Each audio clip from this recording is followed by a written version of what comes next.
entrepreneurship and the reality of it, just really quickly, guys. Let's just be real. It's either in you or it's not in you. And then there are a lot of people that fall into this little middle ground gray area where, you know, they may want to chase their dreams. They may want to work for themselves because, you know, it seems so much easier and life would be, that's the dream for everyone really, is to pursue their dreams, work for themselves, and make an income based off of what they love. I fall into the camp of being a go-getter. I honestly, it's not like a bragging point or anything, it's just how I'm wired really.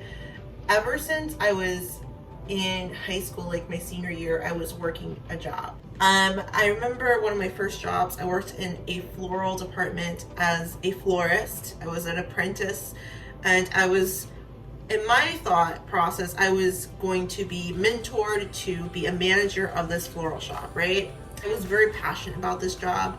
It was one of my first jobs, right? And I did really good and all this stuff. My manager loved me. We had good camaraderie. And I think what scarred me, especially being so young, was because I was hired basically not from inside the company. I was kind of an outsider. I was treated really poorly. You know, when I started doing well, people started to take jabs at me, would make up things that weren't true just out of nowhere, you know, and it sucked. And I will never ever say that it was because of race or anything like that, but I think part of that played a part. I like to say that, like, we don't hire people typically off the street, which was very inflammatory and rude. But okay, so I'm doing my best, I'm doing great, doing everything, going above and beyond. In my head, that should produce some sort of reward. That should be reflected in my pay. Like all these things, you know, like I deserved these things. I knew that. But I was being treated like crap, like dog crap every day I punched in for work. That was the reality of the workplace in general. The best employees, the most effective producers, the people who are showing up and doing the best work are not going to be credited with that work. If anything, you're going to be used by management that just wants to look good themselves. I quit because I'm like, I know my worth, I know my talent, and why am I putting out so much and doing so much for a company that's not even showing me an ounce of respect?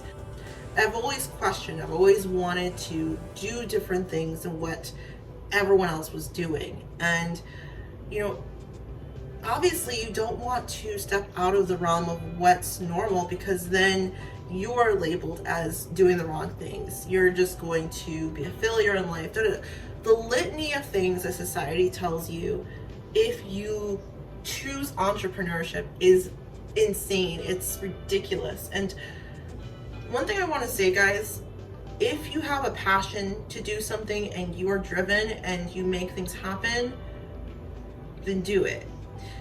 I think that that advice really only pertains to you if you are not someone who keeps their word, that doesn't really go after things, is just kind of like lofty, throws things out there and doesn't actually pursue it, you know, just doesn't have that ingenuity to see how to make things happen, have the curiosity to figure out things and how to make it work, and have like a long-term, short-term goal. Like, if none of those things apply to you and you're just kind of, you know, waffling and you don't have any grand scheme of where you're going, what you want to do, then yes, I think that you should probably stick with something that's more safe and stable and all the things. And there's nothing wrong with that. A woman in her late 20s, this is going to someone who's probably in their early 20s, maybe they're teens. If you're thinking this far ahead in your teens, gold star to you. That's awesome. Go after it. If you have a passion, believe in yourself. Trial and error is like the biggest part I've found of being an entrepreneur. And these are the things that people don't talk about. They don't tell you when you're on this journey. Yes, if you're like me and you learn over time that this is what it entails, right? It's just part of like the bumps and bruises. But trial and error, you have to be okay with making mistakes. You have to be okay with failing. And that's something that they don't teach you like in school, especially. It's drilled in you that you need to meet all your grades, straight A's, you know, all of this stuff. Is wrong to make mistakes. But in the grand scheme of things, if you're trying to shoot for higher aspirations, if you have like a big goal in mind that may not be what society is telling you to do, then you have to be okay with failure. It's like this saying, Rome wasn't built in a day. And that is so accurate. I live by that saying, guys. Any empire you're trying to build, any business you're trying to build, some things may or may not work. And I don't know what person said this, but it's so true. They said that they had multiple business ideas that all tanked and failed, right? Until they hit that one idea that was how they made their first $1 million. And that really resonated with me.